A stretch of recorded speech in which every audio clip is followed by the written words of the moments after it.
बढ़ा भगवान कन्हैया के शरीर से लिपट गया करके। हरियो कहे करा हरिनाथ ने तुमको दिया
भगवान ने उसके मुख को उसके फन को पकड़ा अपने बस में कर लिया।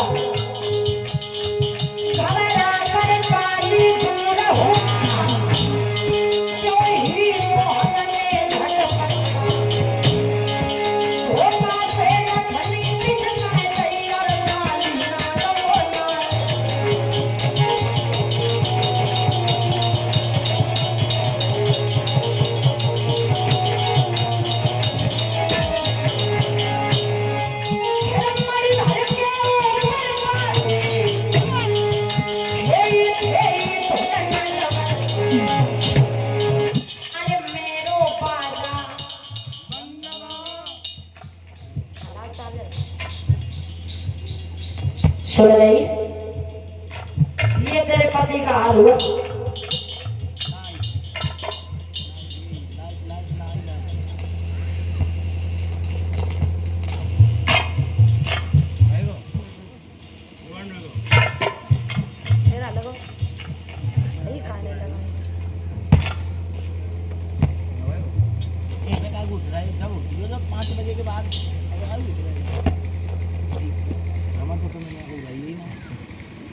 काम किया तो चल रहा हमें किया तो चल रहा है तुम्हें ठीक है तो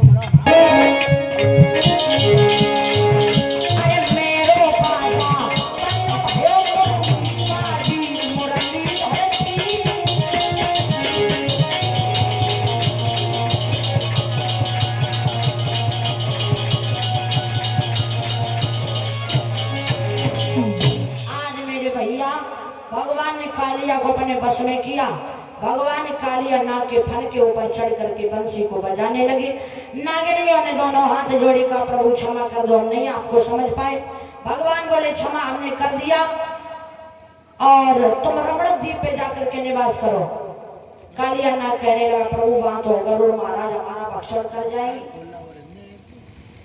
भगवान बोले तुम्हारे फन के ऊपर मेरे पैरों के निशान छप चुके हैं, इसलिए गरुड़ तुम्हारा कुछ भी नहीं बिगाड़ेंगे। अब देखो कालिया नाग गरुड़ से डरता क्यों है? कालिया नाग इसी जगह पे ही क्यों छिपा बैठा था? गरुड़ के डर के मारे कालिया नाग उस जगह को छोड़ता नहीं था, क्योंकि गरुड़ और कालिया की बहुत बड़ी दुश्मनी थी। और दुश्मनी कैसी थी? एक बार कश्यप ऋषि की, वैसे 13 पत्नियां कश्यप ऋषि की परीक्षा जी बताई गई। 2 पत्नियां हुई, उन्हीं 13 पत्नियों में से कौन? कद्रु और विनिता। तो कद्रु और विनिता कश्यप ऋषि से प्रार्थना करती है प्रभु महाराज हम पुत्र की प्राप्ति करना चाहते हैं। कद्रु कहने लगी हमें 100 पुत्रों की मां बनने का सौभाग्य प्राप्त हो।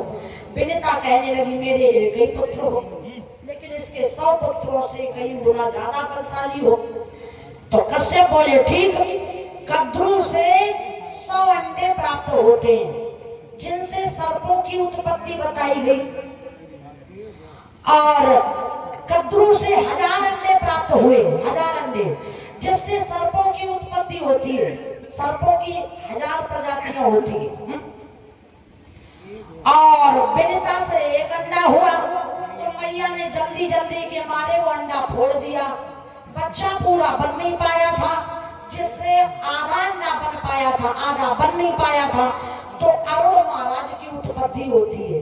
अरुण महाराज की उत्पत्ति उस अंडे से होती है। अब मैया ने देखा तो फिर भागी का स्वामी वो तो अंडा खराब हो गया। एक मैया को और अंडा प्राप्त हुआ। मैया ने पूर्ण हो जाने के बाद उस अंडे को फोड़ा। उस अंडे से गरुड़ महाराज की उत्पत्ति होती है। गरुड़ महाराज धीरे धीरे बड़े होने लगे और इधर कद्रू और विनिता दोनों एक दिन घूमने चली। तो रास्ता में उच्चश्रवा नाम का एक घोड़ा देखा। घोड़ा परीक्षित जी सुन रहे हो तो ठीक है। तो जब घोड़ा देखा तो विनिता बोली, बहन ये बताओ इस घोड़े की पूंछ कैसी है? कद्रू बोली तुम बताओ। विनिता कहने लगी इस घोड़े की पूंछ सफेद है। कद्रू बोली नहीं काली है। विनिता बोली नहीं सफेद है। अब दोनों में बहस होने लगी। संध्या का वक्त था। कद्रू बोली ऐसा करो अभी नहीं, सवेरे आएंगे तब देखेंगे। जवाब दिया ठीक। वहां से चली आई। और कद्रू ने क्या किया, कद्रू जानती थी कि घोड़ा की पूंछ तो सफेद ही है, अब हम काली काली कह रहे थे। एक बात और संध्या को हो गई थी कि देखो बहन विनिता, अगर जाकी पूंछ सवेरे काली निकली तो तुम हमारी दासी बनोगी, और जब घोड़ा की पूंछ सफेद निकली तो हम तुम्हारी दासी बन जाएंगे। तो विनिता बोली ठीक। अब जब सवेरा हुआ, सवेरे फिर गई देखने। देखा क्या, घोड़ा की पूंछ काली निकली। क्यों काली निकली? क्योंकि रात में कद्रू ने अपने सर्पों को भेज करके घोड़ा की पूंछ में लिपटा दिया। कहा जाओ घोड़ा की पूंछ में लिपट जाओ ताकि देखने में घोड़े की पूंछ काली लगे। होता है ऐसी माताएं चालाक होती हैं। एक घर में देवरानी जेठानी होती है। काऊ काऊ घर में देवरानी ज्यादा चालाक होती है तो जेठानी थोड़ी सीधी सादी होती है। और काऊ काऊ घर है जेठानी ज्यादा चालाक होती है तो देवरानी बेचारी सीधी सादी होती है। तो वैसे ही यहाँ भी था। कद्रू चालाक थी, विनिता बेचारी सीधी सादी थी। अब तो विनिता ने जब देखा कहने लगी हाँ मैंने पूंछ तो काली है। तो विनिता कद्रू की दासी बन करके रहने लगी। महाराज अब दासी बन करके सारा काम करती, कद्रू बैठी रहती, विनिता लगी रहती काम में। धीरे धीरे समय गुजरा। जब गरुड़ बड़े हुए तो गरुड़ ने सोचा कि मेरी मैया को मैं देखता हूँ काम ही करती रहती है और ये मैया बैठी रहती है। मैया से पूछा मैया ऐसा क्यों? मैया ने बताया घोड़ा की पूंछ काली जो है